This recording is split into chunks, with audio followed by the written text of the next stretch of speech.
ಶೇಂಗಾ ಕೃಷಿಯಲ್ಲಿ ಅಧಿಕವಾದ ಬೆಳವಣಿಗೆಗಾಗಿ ಹಾಗೂ ಅಧಿಕವಾದ ಇಳುವರಿಯನ್ನು ಪಡೆಯಲು ಶೇಂಗಾ ಕೃಷಿಯಲ್ಲಿ ಮೊದಲಿನಿಂದ ಬೆಳವಣಿಗೆ ಇರಲೇಬೇಕಾಗತ್ತೆ. ಬೆಳವಣಿಗೆ ಸಲುವಾಗಿ ತಾವು ರಸಗೊಬ್ಬರವನ್ನು ಬಳಸಬಹುದು.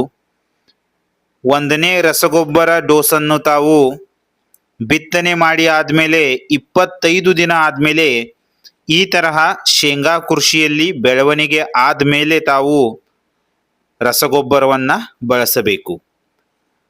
ಶೇಂಗಾ ಕೃಷಿಯಲ್ಲಿ ಅಧಿಕವಾದ ಬೆಳವಣಿಗೆಗಾಗಿ ತಾವು 1 ಎಕರೆಗೆ 10, 26, 26 1 ಚೀಲ ಬಳಸಬೇಕು.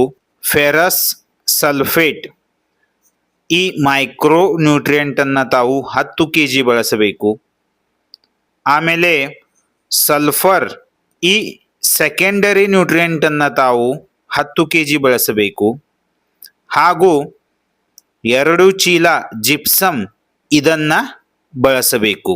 ಇದರಿಂದ ಶೇಂಗಾ ಕೃಷಿಯಲ್ಲಿ ತುಂಬನೇ ಚೆನ್ನಾಗಿ ಮೊದಲಿನಿಂದ ಬೆಳವಣಿಗೆ ಆಗತ್ತೆ. ಶೇಂಗಾದಲ್ಲಿ ತಾವು 2 ಬಾರಿ ರಸಗೊಬ್ಬರವನ್ನು ಬಳಸಬೇಕು. ಇದು ಮೊದಲನೇ ರಸಗೊಬ್ಬರ ಡೋಸ್ ಆಗಿದೆ.